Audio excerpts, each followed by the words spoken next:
की जय।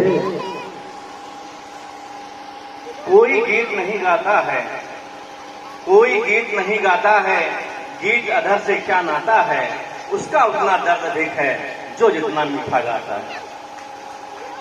इसी पंक्तियों को चरितार्थ करते हुए और मुझे ये गौरव का अनुभव हो रहा है कि मैं उस तपस्वी ऋषि का दामाद हूं, जो शायद ही विरले लोगों को ही ऐसा सौभाग्य प्राप्त होता होगा, क्योंकि बचपन से ही क्योंकि वो बहराइच रहे तो गायत्री परिवार के कोई भी कार्यक्रम होते थे तो हर जगह वो रहते थे, क्योंकि वहां के प्रधान ट्रस्टी भी थे शुरू में। तो बचपन से ही मैं जानता था उनको, उनके बारे में।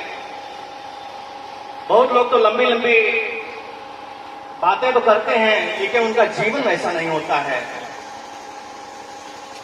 मैं बहुत ही अद्भुत हूं इस बात से। मैंने इतने करीब से उनको जानने का मुझे सौभाग्य मिला है कि मैं आपसे क्या बताऊं। जैसे भी श्री पांडे जी कह रहे थे कि 4 बजे सुबह उठते थे वो दैनिक क्रिया से निवृत्त होने के लिए, लेकिन पिछले वर्ष यही रक्षाबंधन का समय था कि चलो अब चलते हैं। पहली बार शायद रक्षाबंधन में साधना भी यहां पे आई।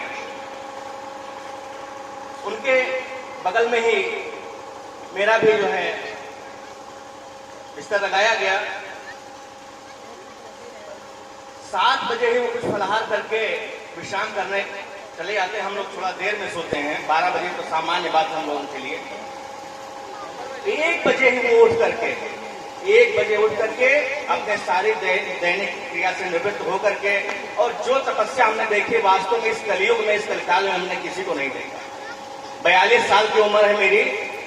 अपने इस जीवन में मैंने इस तरीके का व्यक्तित्व कभी नहीं देखा, न पाया है। ज्यादा कुछ न कहते हुए, क्योंकि मैं कुछ कहूंगा तो हो सकता है लोग सोचें कि आप उनके दामाद हैं इसलिए कह रहे हैं, अतिशयोक्त होगी, लेकिन ऐसा नहीं है। वास्तव में उन्होंने जैसा संदेश दिया वैसा जीवन जिया, और वो हमारे पथ प्रदर्शक बने, ये मेरा विश्वास है। ऐसी कामना करता हूं, उनका आशीष हम लोगों को सदैव प्राप्त होता रहे। 2 छंदों के माध्यम से मैं अपनी बात समाप्त करता हूं कि घोर अंधकार में दिखाई ये नवीन ज्योति, तूलिका से श्याम बिंदु क्यों सजाए जा रहे। घोर अंधकार में दिखाई ये नवीन ज्योति, तूलिका से श्याम बिंदु क्यों सजाए जा रहे। ममता बढ़े हमें सुनाएंगे वो झनकार, वासना से लिप्त राग क्यों बजाए जा रहे। तो कल के लिए तो कोई लाइए नई उमंग, लेखनी से ऊंचे गीत क्यों लिखाए जा रहे।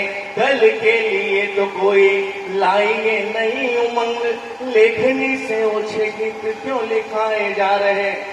और बहुत कुछ नहीं कह सकता हूं, थोड़ा जबान भी मेरी लड़खड़ा रही है, लेकिन वास्तव में जहां मैं अपने आप को सौभाग्यशाली मानता हूं, इतने कम दिनों में ऐसे चलते फिरते चले जाएंगे ऐसा विश्वास भी न था। जरा भी पीड़ा होती थी। मेरे पिताजी भी डिग्री कॉलेज में हिंदी डिपार्टमेंट में अध्यक्ष रहे हैं, किसान डिग्री कॉलेज में, लेकिन शायद उन्होंने पूरे बाल्यकाल से लेकर अब तक हमारी कोई भी पीड़ा रहे वो तो बिल्कुल महात्मा है। हमारे पिताजी महात्मा हैं, वो बिल्कुल एक सम रहते हैं हर परिस्थिति में, कोई भी परिस्थिति हो सम रहते हैं। लेकिन अगर मुझे जरा भी पीड़ा हुई, करीब 18 साल मेरे विवाह को हुआ, अभी जल्दी 2-3 साल पहले अपेंडिक्स का दर्द मुझे होता था, आए मुझसे और कहने लगे बेटा कहाँ दर्द होता है। बस उन्होंने केवल हाथ ऐसे रखा और आपसे बताता हूं कि उसके बाद से आज तक मुझे दर्द नहीं होता। तो ऐसे पुण्यात्मा का मैं दामाद हूं, मैं बहुत सौभाग्यशाली हूं।